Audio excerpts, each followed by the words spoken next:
環球大戰線深入世界最前線，全球各地的觀眾朋友，大家好，我是葉思敏。節目一開始，先歡迎前立委孫大千委員。大家好。台大哲學系教授苑舉正老師。思敏好，各位觀眾朋友，大家好。資深媒體人彭華幹幹哥。思敏好，大家好。好，觀眾朋友，我們再次的提醒，最近我們節目呢常常上 YouTube 的熱推影片當中，歡迎大家繼續幫我們按下熱推這2個字哦，幫助我們繼續的擴張我們在網絡上面的聲量，跟持續的登上在國際影片的排行榜。歡迎大家繼續的幫我們加油按讚，尤其是在每一站式，我們天天提供給大家最及時的消息。今天要特別來關心到的是，川普這一回認輸真的比翻書還快。本來說了這個要繼續的攻打伊朗到它的文明摧毀，但是最新消息是伊朗提出的10條件，美國是全部願意吞下肚了。德黑蘭現在戰火洗禮，難道浴火重生嗎？今天就這些議題，我們會一起來做關心。全球關心的這個中東戰事，現在可以說出現了一個如電影情節般的戲劇化反轉。川普本來喊的最後對於伊朗的通牒，要摧毀整個文明，但是最新消息來自於巴基斯坦總理，他最後一刻宣布了，伊朗時間在8日的凌晨，我們看到了他說呢，在8月3號30分起是美伊雙方全面停火，但是停火的前提是伊朗的国家安全會議聲明，美國已經願意全面接受伊朗的10點和平計劃了。這10點和平計劃，美國是真的願意吞下去了嗎？因為這當中許多點其實對美國相當不利的，被視為難道川普真的認輸了嗎？我們稍微看一下這個當中的細節。荷姆茲的海峽接下來必須由伊朗的伊斯蘭革命衛隊來幫助協調，等於荷姆茲美國最在意的部分，現在是由伊朗來掌握主要的主導權。各線伊朗要求要停火，包括了針對於以色列、黎巴嫩真主黨的所有衝突都必須要停下來。美軍還要撤出所有的基地，從中東這邊的作戰部隊都要撤出。重點是伊朗可以繼續做它的核計劃了，繼續進行濃縮鈾的進行。那麼包括了在損失的部分，這一次針對於這場戰爭，美國還是要必須賠償伊朗的損失，並且要解除對於伊朗所有在1級、2級長年以來的經濟所有的制裁，並且所有的事情會交給聯合國安理會來特別做決議。那麼這些條件好像看起來都是美國的戰敗條款的雛形，但是川普並不認輸，嘴巴上還是繼續說自己贏了。他說已經達成並且超越所有的軍事目標，在推動跟中東地區的和平已經取得了顯著的進展，唯一條件就是伊朗必須要重新開放荷姆茲海峽。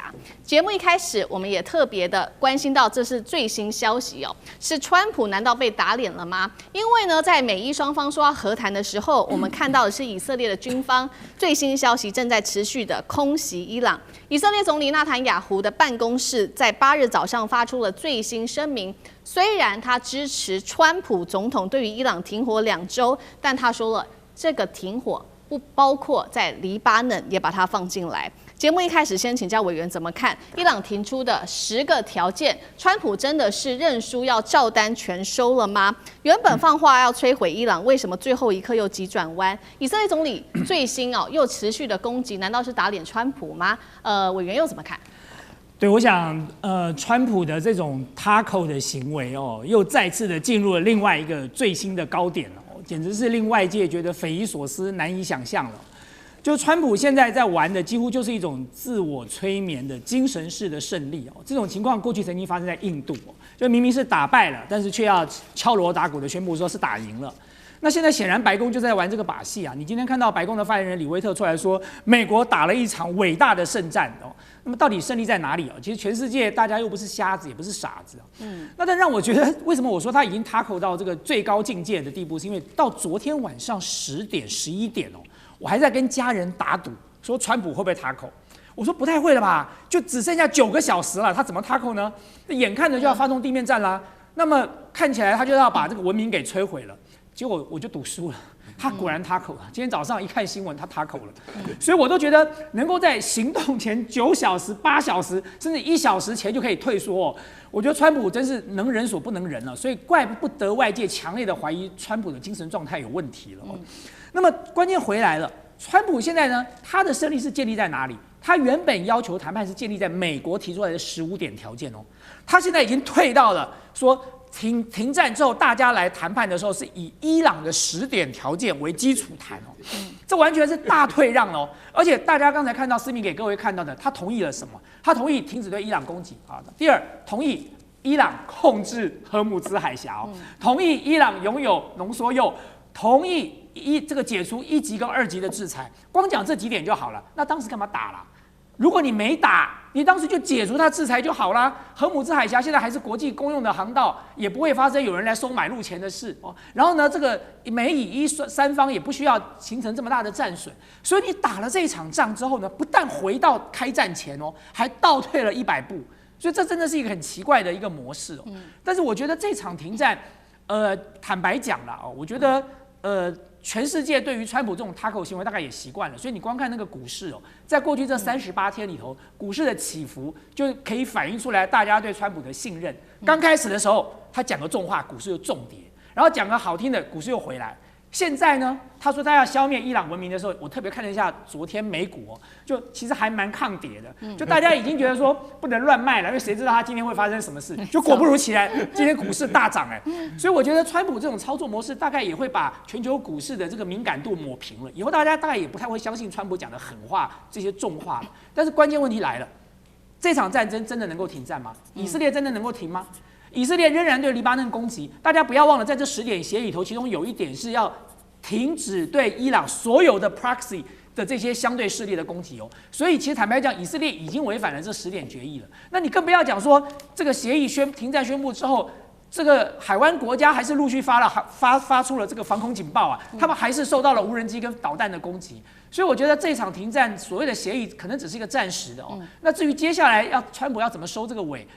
就讓我們拭目以待了。好，如委員幫我們看到，他認為現在這一場戰事只是暫時先停下來。那確實在行動上可以看出來哦。其實呢，就在傳出要和談前夕，美國又發出了非常多的動作。除了川普他親自放話說要摧毀伊朗的文明之外，確實來自於《紐約時報》最新揭露，末日飛機被捕捉到在這個內部拉斯加州的奧福特空軍基地上空持續的盤旋，這是一個現象。第二件事情是，末日電台傳出了這個波斯語反覆播送"注意"這2個字。從這2個焦點來看，是否川普其實有考慮要動武？那而且動的是核武哦。那最後為什麼又縮手了？岳老師怎麼看？我剛看了一下這個消息哈，這個川普這個人的講話啊，就是說是他會把自己協商的事情胡吹八吹亂講一下啊。他講說是要把這個伊朗的整個文明消滅掉啊，然後又要管這個就是波斯灣的這個石油啊什麼的，既無知又無恥啊！為什麼呢？首先呢，他無知的情況下，就是說他這個說法的話呢，他完全不了解，就是說能夠維持3000年的文明，他們對自己的國家或對自己這塊土地的認同，那個力量是奇大無比。那這個川普本身來講的話呢，他想要放這種話，然後要用核彈來攻擊的話，可能性不大。而且要讓這個整個文明摧毀的話，我一看到這個消息的話，我覺得這個是一個非常非常無知的事情。因為你除非把9000萬的伊朗人全部殺光，你怎麼可能呢？對不對？而且什葉派的教徒會構成了世界上極大的危害。所以我個人看到川普一講的這種事情以後啊，我就知道我跟委員不一樣了，我就認為他一定會踏口的啦。為什麼呢？因為他自己講了一個承諾，他做不到的而且事實上川普現在講的內容當中，大部分都做不到。那為什麼他很無恥呢？因為他居然在這種情況下還講說，我應該擁有伊朗的這個油。除此之外，他覺得說伊朗在荷姆茲收費，然後他說這個收費應該我們來收，因為我們已經勝贏麻了的這種情況下，我會覺得說，這裡面實際上的消息顯現出來的內容當中，就這個 V32的訊息是美國的中央情報局想要透過這個方式來聯絡伊朗的內部，這個是比較合道理的。我覺得現在的戰爭要丟核彈，殺死幾百萬人、幾千萬人，我覺得是一個很不可以理解的一個過程。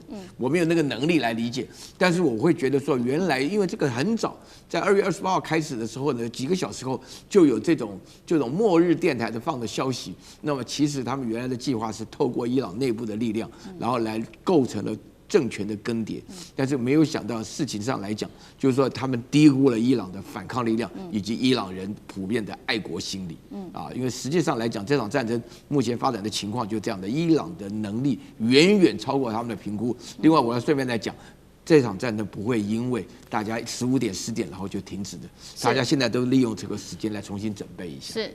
好，所以現在可能在2週之後，馬上就可以看到會有另外一場戰事哦，持續的更大攻勢的會進行。那我們也剛剛特別提到了嘛，美國是否已經低估了伊朗它的能力？確實，我們從一些跡象，武器庫可以看到，原本呢，川普認為說已經打瞎了伊朗，但是最新情報顯示根本都沒有打到核心，而且呢，我們看到來自於 CNN 最新報道，超過一半的飛彈來自於伊朗的發射器，他說都是完好的。以色列軍方也掌握消息說，伊朗啊還具有1000枚可以打到以色列的飛彈。真主黨說手上還握有10000枚的短程飛彈。大家還記得嗎？我們節目非常早就提過說，川普設定了5大目標要殲滅伊朗，但是這當中現在看起來只有殲滅海軍戰略目標，其他的部分是全部落空的。幹哥怎麼看？好，思敏現在完全說到重點。